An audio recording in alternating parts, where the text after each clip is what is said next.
दोस्तों नमस्कार, N world में आपका स्वागत है। दोस्तों हॉलीवुड ने हाल ही में एक मूवी समूची दुनिया में ही सुर्खियां बटोर रही है। जी हाँ दोस्तों, उस मूवी को दुनिया के महान वैज्ञानिक ओपेनहाइमर के ऊपर बनाई गई है। दोस्तों ओपेनहाइमर द्वितीय विश्व युद्ध के दौरान अमेरिका के लिए एटम बम बनाने में अहम भूमिका निभाने वाले वैज्ञानिक रॉबर्ट ओपेनहाइमर पर है। बट दोस्तों आज का एपिसोड हम ओपेनहाइमर के ऊपर नहीं बल्कि डिस्कवरी ऑफ रेडियो एक्टिविटी और एटॉमिक पार्टिकल्स की डिस्कवरी के ऊपर फोकस करेंगे, क्योंकि यही दो सबसे महान खोजें थी जिन्होंने आगे चलकर ओपेनहाइमर को इस काबिल बनाया कि उन्होंने एटॉमिक बम की खोज कर डाली। तो दोस्तों चलिए चलते और इस वीडियो के जरिए जानते हैं कि आखिर डिस्कवरी ऑफ रेडियो एक्टिविटी और standard model of atomic particles में क्या क्या रहस्य मौजूद हैं, जिनकी हेल्प लेकर के ओपेनहाइमर ने अपने ब्रेक थ्रू या एक्स्ट्राऑर्डिनरी रिसर्च जिसमें उन्होंने एटॉमिक बम की खोज कर डाली। दोस्तों यदि आपने अभी तक हमारा चैनल सब्सक्राइब नहीं किया है तो कृपया हमारा चैनल सब्सक्राइब कर दें, क्योंकि भविष्य में आने ऐसी इंपॉर्टेंट और एक्स्ट्राऑर्डिनरी रिसर्च के बारे में हम आपको वीडियो के जरिए अवगत कराते रहते हैं। तो कृपया हमारे चैनल को सब्सक्राइब कर दें और बेल आइकन के जरिए नोटिफिकेशन भी ऑन कर दें। Discovery of radioactivity. Thomson की इलेक्ट्रॉन की खोज की तरह ही 1896 में फ्रांसीसी भौतिक विज्ञानी हेनरी बेकरेल द्वारा यूरेनियम में रेडियो एक्टिविटी की खोज ने समूची दुनिया को हिलाकर रख दिया था, क्योंकि रेडियो एक्टिविटी की खोज ने वैज्ञानिकों को परमाणु संरचना के बारे में अपने विचारों को मौलिक रूप से बदलने के लिए मजबूर भी कर दिया था। क्योंकि रेडियो एक्टिविटी ने इस बात को प्रदर्शित किया कि परमाणु ना तो अविभाज्य होते हैं और ना ही वह अपरिवर्तनीय होते हैं, क्योंकि इलेक्ट्रॉनों के लिए केवल एक निष्क्रिय मैट्रिक्स के रूप में ही वह कार्य करते हैं। वही परमाणु का रूप बदला जा सकता है, क्योंकि उससे भारी मात्रा में एनर्जी भी उत्सर्जित होती है, तो इसे एनर्जी के रूप में उपयोग किया जा सकता है।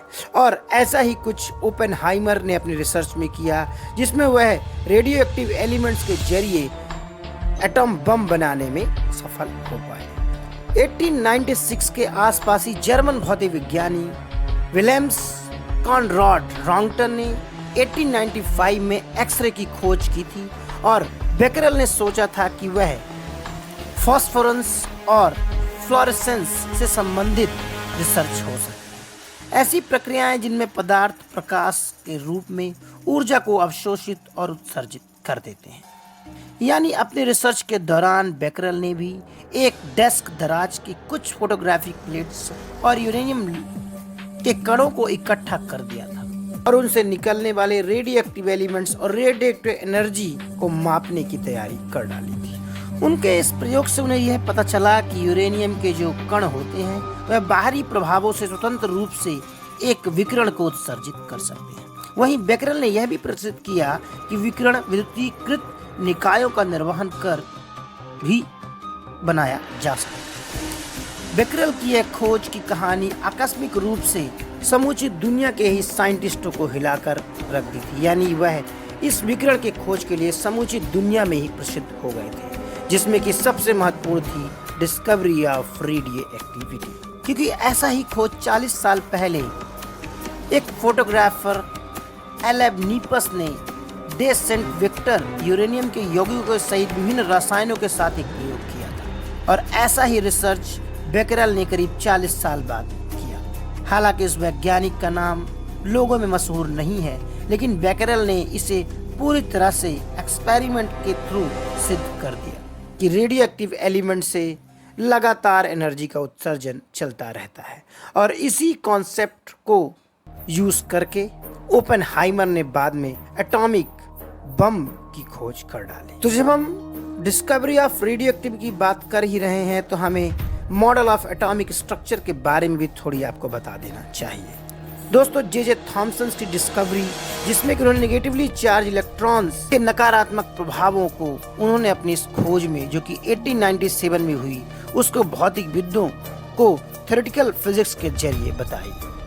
इसके बाद 1903 और 1907 के बीच थॉमसन ने एक परमाणु मॉडल को अपनाकर इस इलेक्ट्रॉन्स के रहस्य को सुलझाने की कोशिश की, जिसने पहली बार 1902 में स्कॉटिश वैज्ञानिक विलियम थॉमसन को समूची दुनिया में ही रिसर्च के लिए स्थापित कर दिया कि उन्होंने मॉडल ऑफ एटॉमिक स्ट्रक्चर्स को बखूबी दर्शा दिया है कि आखिर ये इलेक्ट्रॉन, न्यूट्रॉन और प्रोटॉन का एक पर्टिकुलर स्ट्रक्चर होता है और उसी स्ट्रक्चर के अंदर ये इलेक्ट्रॉन, प्रोटॉन, न्यूट्रॉन घूमते रहते हैं। इसी को standard model of atomic structure भी कहा जाता है। तो दोस्तों, ये थी बात रिसर्च की, जिसमें कि पहले हेनरी बेकरल ने रेडियो एक्टिविटी की खोज की और उसके बाद प्रसिद्ध वैज्ञानिक ओपेनहाइमर ने इसी फार्मूले का उपयोग करके आगे उन्होंने एटॉम बम की खोज कर डाली, जो कि द्वितीय विश्व युद्ध में बहुत ही विनाशक भी साबित हुआ, क्योंकि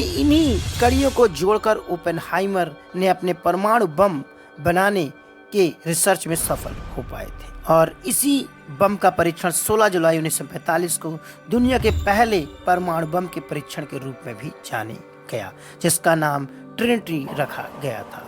और इस पूरे एक्सपेरिमेंट की कमान वैज्ञानिक जूलियस रॉबर्ट ओपेनहाइमर के पास थी, जिन्होंने आखिरी सेकंड में ओपेनहाइमर ने कहा था कि वह इस रिसर्च से बहुत ही नर्वस है, क्योंकि यह टेक्नोलॉजी एटॉमिक बम दुनिया को खत्म करने के लिए भी इस्तेमाल की जा सकती है। नमस्कार।